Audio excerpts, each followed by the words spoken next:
But to your students, and when you say, oh, we're going to learn the past tense, that cue the students' interest in it. They don't want to listen to you anymore, right? So how can we make it more fun, more related to their daily lives? What is said here in this design?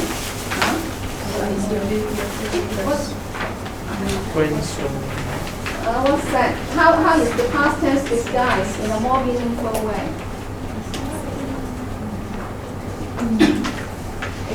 What's the topic? Not past tense, right?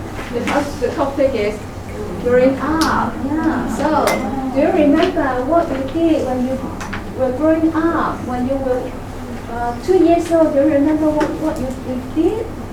What could you do at that time? Yeah, make it more interesting to the students at the very beginning to motivate them. Okay. So now, let's move on to the next topic, adjectives and adjective phrases. To you, I can say that, but to your students, probably you won't say, we're going to learn adjectives and adjective phrases today. What will you say? Probably you will think about the topic that's related to it. What kind of topic may be related to it? About sports, doing sports or going shopping. But will you use adjective phrases for doing sports and shopping? Sorry, describing something. Yeah, let's describe someone. For example, a criminal. Yes. You saw a crime, so you have to describe the criminal. Something like that, right? To make it more meaningful to the students. Now, let me give you the handout first.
Thank you.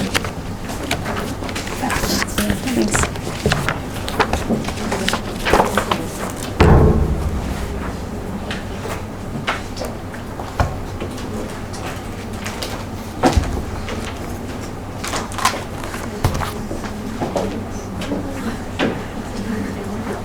Right, chapter 5 of Collins' book is on adjective and adjective phrases. So there are 3 exercises that are relevant to our topic today, 5A to 5C. So go to Moodle and try them later on. Alright, so today we'll talk about the features of adjectives, just like verbs, nouns, they have got the features. And then we'll talk about adjective gradability. Can you grade the adjective? Let's say very, very beautiful. Can you say very? The grade them. Comparison, this is familiar to you. Comparative form and superlative form. We have got regular and irregular adjectives. And then we'll look at the adjective phrase structure and their functions. And finally, we'll also look at some teaching ideas. Right, so let's look at the next slide. Well, here, think about these 3 statements. Are they true or false? The words heart and heartily, although similar in form, are not related in meaning. Put down your answer. True or false? The second one, the comparative of adjectives is formed by adding er to one-syllable words and more to words of 2 or more syllables. True or false? Put it down.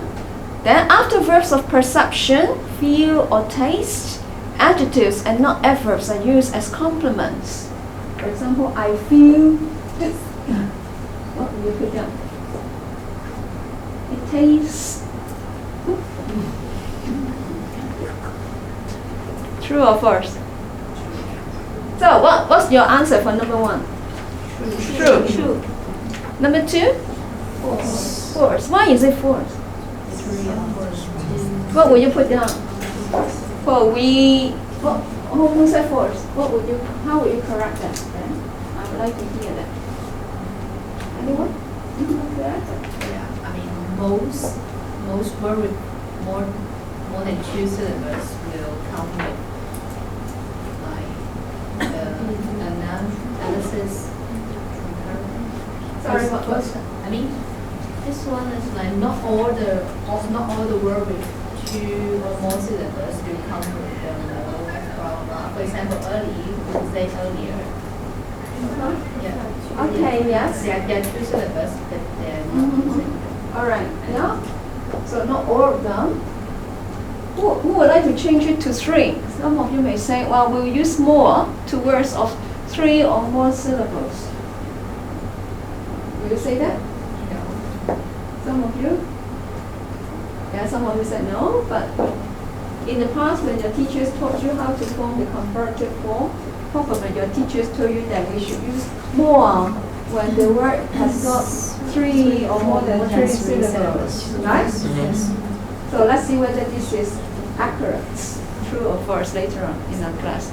Okay, the last one, true or false? True, yeah, after feel, taste, sound, it sounds good, we use the adjective rather than an adverb as the complement. All right, adjectives. Let's identify the adjective first. So please circle or underline the adjective that you can find. Halloween is coming, so you're scared. Let's see how scary this text sounds.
See whether you've got these. Have you got all these? Check.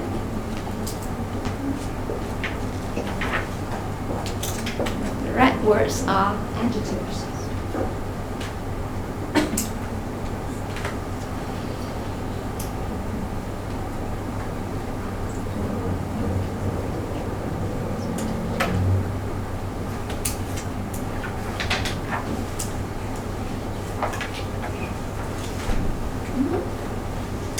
You got them? Most of them? Mr. Song, probably. Well, what can you say about these adjectives then? Well, now, when we try to identify the word class of a word, we can look at the function, the dependence, inflection, and lexical morphology.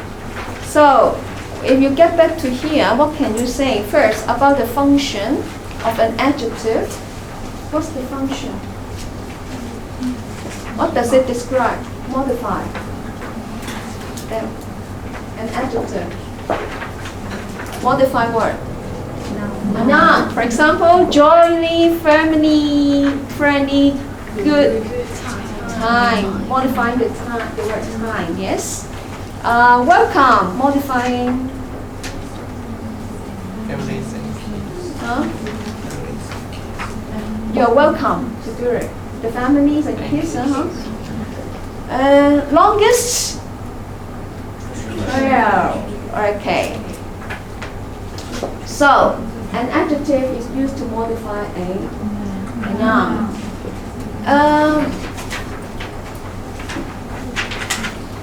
Dependence. Well, maybe here you cannot find dependence yet. Means the dependent as opposed to the head. In an adjective phrase, the head must be the adjective. But can there be some other words modifying the adjective? That's the dependence.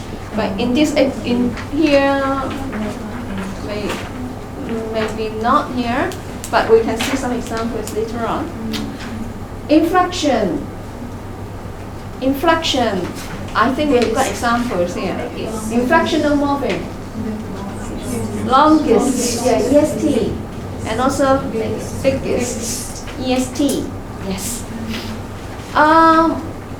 Lexical morphology, change a verb to an adjective or change a noun to an adjective, something like that. Let's see whether we've got example.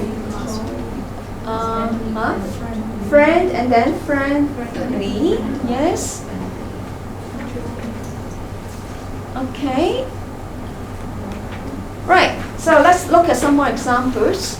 Function. Now, adjectives function as head in adjective phrase structure. Now, the two main functions of adjective phrases are predicative in verb phrase structure and pre-head modifiers in noun phrase structure. So let's get back to this one. So we can find some adjective phrases here. Like jolly, family, friendly, good, you say it modifies time, right? It comes before the noun time. But is this the only position where we can find an adjective? No. Adjectives can also appear somewhere else. After what? After a linking verb, like welcome, yeah, they are welcome, and also they are open. So welcome and open come after verbs, while the others, this one, jolly, friendly, good, longest, annual, biggest, general, haunted, general, they are before adjectives. So you can see they have got adjective phrases have got different distributions. So if they come after a linking verb, we call them predicative adjectives. Come after a verb. Then if they come before a noun, like haunted attractions, general public, we call them attributive adjectives. Come before nouns. So after verbs, predicative. Before nouns, attributive. Is predictive the same as predictive complement? You see, open is a predicative complement, yes. Open to the public, open to general public, the whole is the predicative complement. But the adjective here is a predicative adjective. Yeah. So if you talk about the complement, you should talk about the whole phrase there. But now we're talking about the adjective only, open. Right, so you see there are two different positions where we can find adjectives. Now let's see. What do you think? Are the following acceptable? A happy girl. The girl is happy. Both of them are acceptable, yes. A frightened boy, he is frightened. Acceptable? Yes. So means happy and frightened can be both predicative and attributive adjectives. But how about an afraid girl and the girl is afraid? What do you think? Acceptable? Which one is not acceptable? Which one? 5 or 6? Unacceptable. 5 is unacceptable. You don't say an afraid girl. You say a frightened girl, but not an afraid girl. So 5 is wrong. 7 and 8. The main reason, the reason is main. Which one is unacceptable? 8 is wrong. So what's your conclusion? Some adjectives can be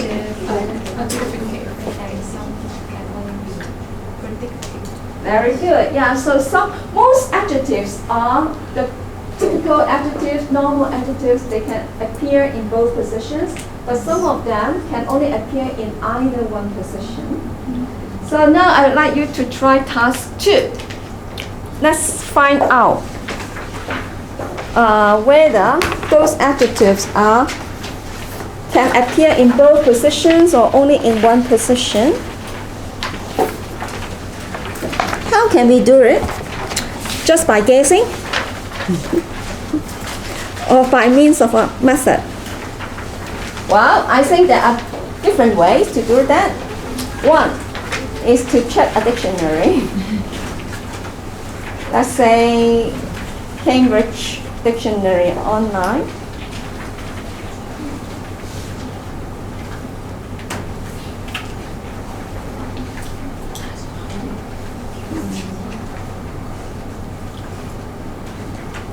So let's say the word afraid.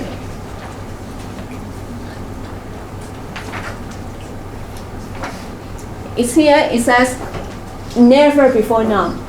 It uses the layman's terms, common people's terms, never before now. That means it must be used as a predicative adjective, right? So you can check that in this way, or you can also use a corpus. So maybe we try that now. We can go to our library.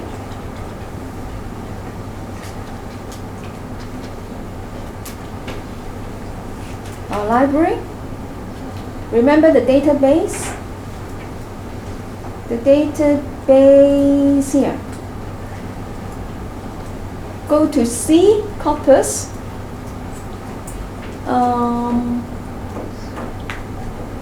Here, the corpus BYU. And then, well, you can choose the corpus you like. Maybe we use COPCA now. Corpus of American English. And if we use the library, then it won't stop out so often, so we'll log in. Use the library. I've registered already.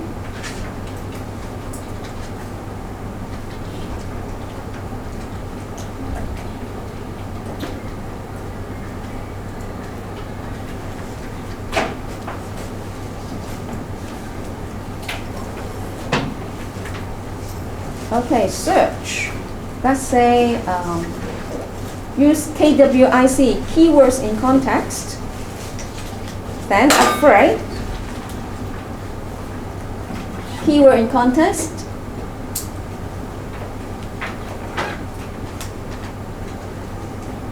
So you can check how it is used, right?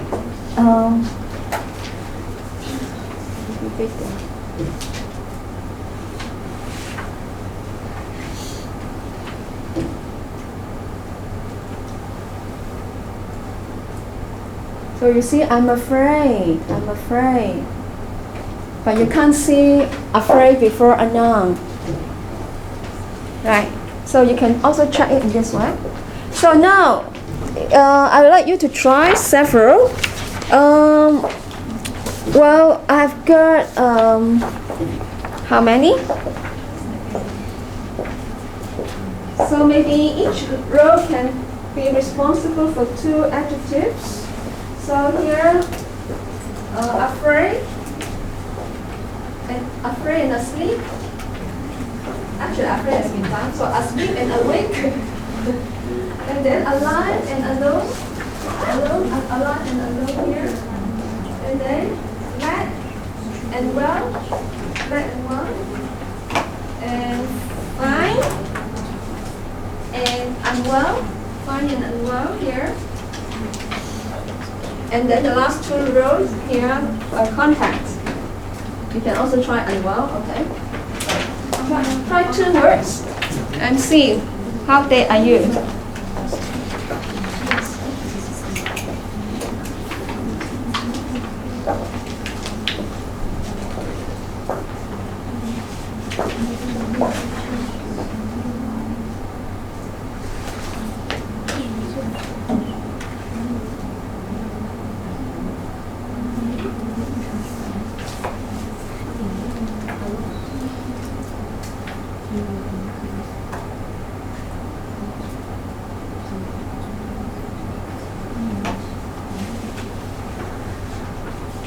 picture. There are some more.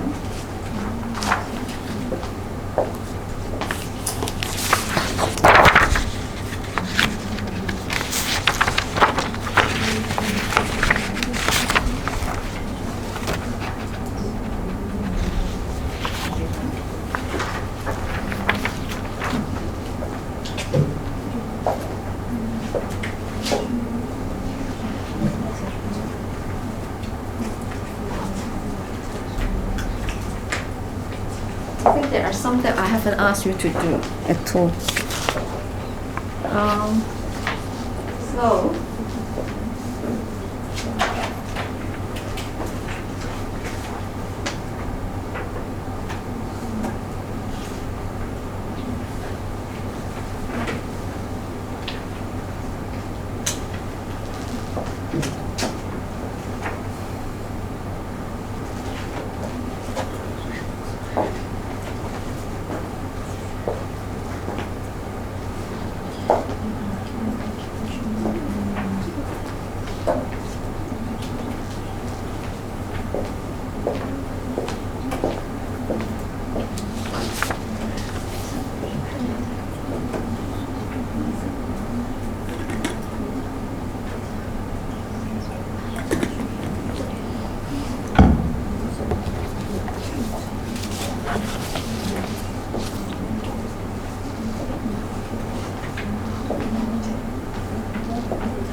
okay, finish. Shall we chat back together now?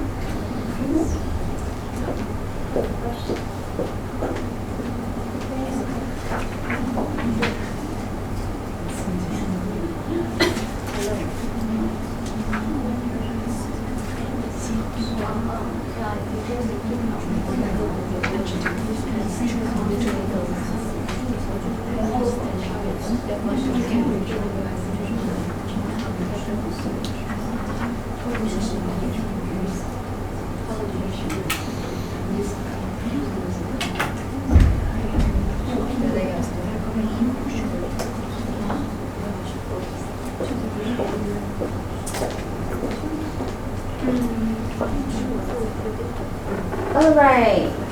So what have you found? Asleep. Can we get the answers together now? Asleep. What's that? Predicative. Asleep. And awake. Predicative. Good. And then alive and alone. Also predicative. Glad and well.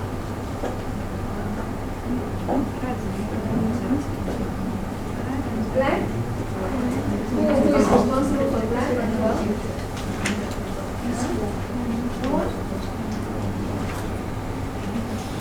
what are your words that you alone? Or done already, alone.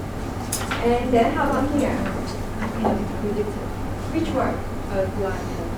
Yeah, glad and well, predicative. Okay. How about fine and unwell?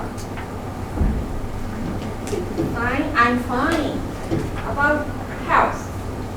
If it is about health, then predicative. But if it's got another meaning, a fine word called? Yeah, so it depends on the meaning. Fine. If it's about your health, then predicative only. Then how about well and unwell?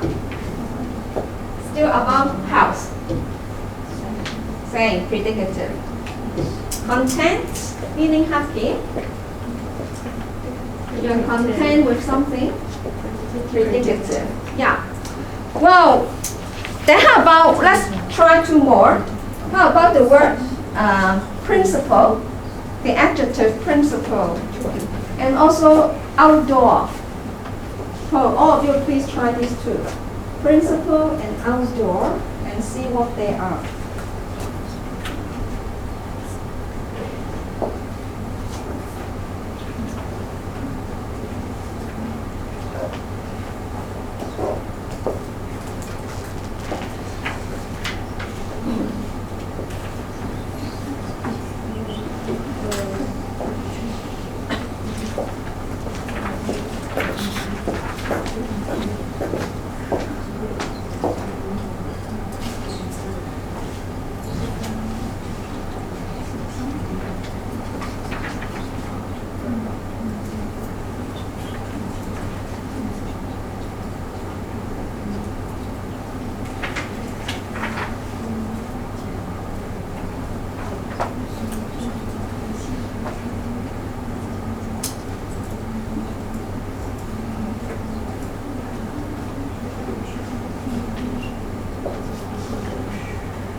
All right, got it? Principle, what kind of adjective is it? Attributive. Like here are some examples. Our principle, the former principle from four different principle and considerable points. So they are not used after verbs. How about outdoor? Can you say I'm outdoor? No. You have to. Outdoor activities, outdoor games. So outdoor is an attributive adjective. Okay.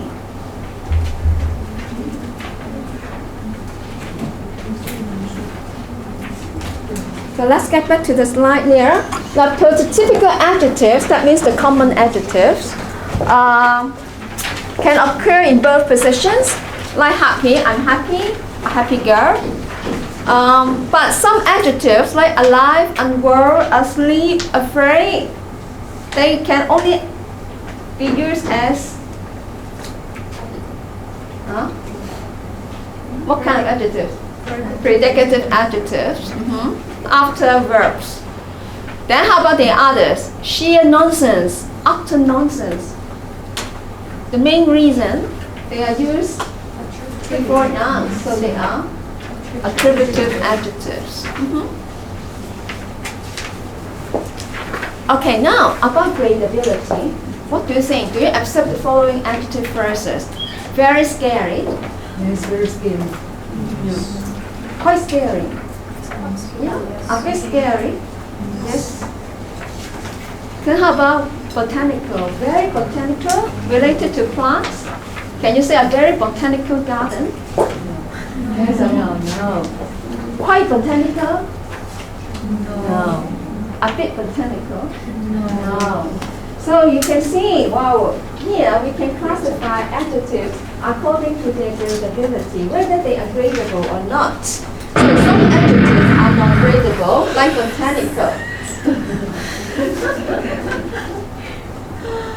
Just like a bomb. Atomic bomb. Atomic, gradable or not gradable? Atomic bomb, nuclear bomb. Non-gradable. So here about when we talk about adjectives, we talk about the functions, where whether they are attributive adjectives or predicative adjectives, or they are the hats in an adjective phrase. Dependence now about what can come before or after an adjective. So we can say too big, very big, quite big. So they are gradable. Most adjectives are gradable, but not all adjectives are gradable. Some of them, actually, they are about categories, different kinds, different types. Then those adjectives can't be graded. Like phonetic, a phonetic class. No, you can't say very phonetic. Morphological, syntactic, female, are female toilets, are very female toilets. Economic, the economic situation. So these are about different kinds, categories. So they don't have the scalar properties, not on a scale, not on a continuum. So those adjectives are non-gradable. But sometimes the meaning can be changed. It can have a metaphorical meaning.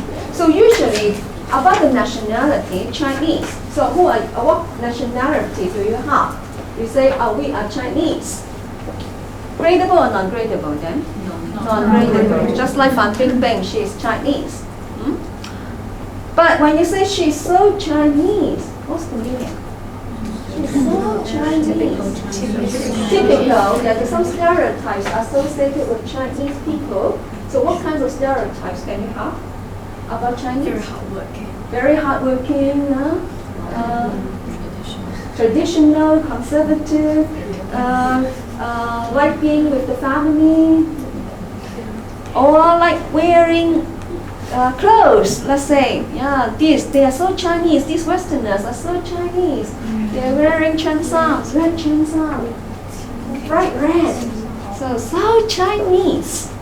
So here is related to how people view the Chinese people, stereotypes. Okay, so now let's look at the third kind of feature associated with adjective, that is the inflection, the inflectional morphemes. What are the two inflectional morphemes for adjectives? ER and also EST. So when you say tall, taller, and tallest, they are still adjectives.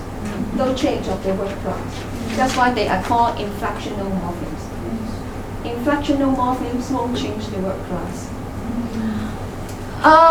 So ER and EST are used to form comparative and superlative adjectives.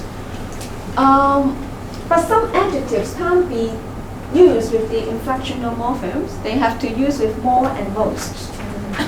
So we can say they are the analytical forms. So adjectives can have the inflectional forms, and they can also have the analytical forms for comparison.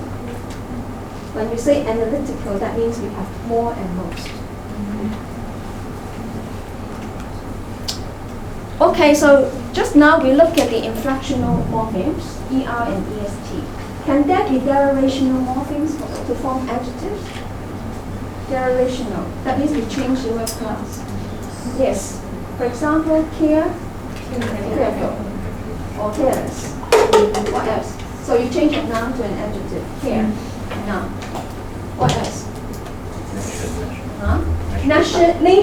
Nation and national. Yes. AL. Beauty, beautiful. Good.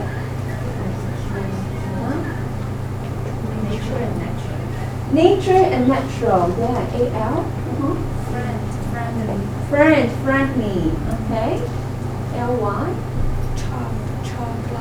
Yeah, childlike or childish. ISH or like.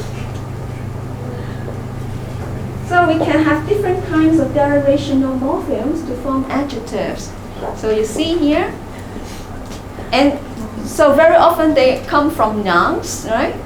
Care, careful, success, successful, perfection, professional, poison, poisonous, China, Chinese. So very often adjectives can are derived from nouns with the derivational suffixes, but they can also come from verbs. Like, remember enable? I'm sorry, that one we don't. That's not an adjective. But here, readable, readable, usable. Adjectives come from verbs. Read and use.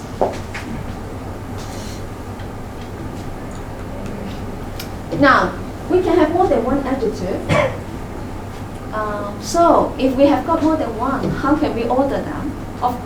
Here, you can have what, 1, 2, 3, 4, 5, 6, 7 adjectives. Can you order them now? I've already given you the hint. Here, you can see the hints. Head is the head noun. To modify a head noun restaurant, what kind of restaurant? A restaurant. So let's please try it. You have a beautiful, Chinese, big, golden, floating. These are adjectives. Seafood is not an adjective, it's a noun.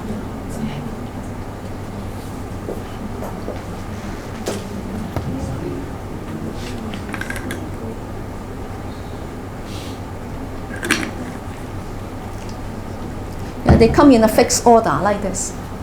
Opinion before size, before age, before color, before the participle, and then the place, nationality, and a noun as the modifier.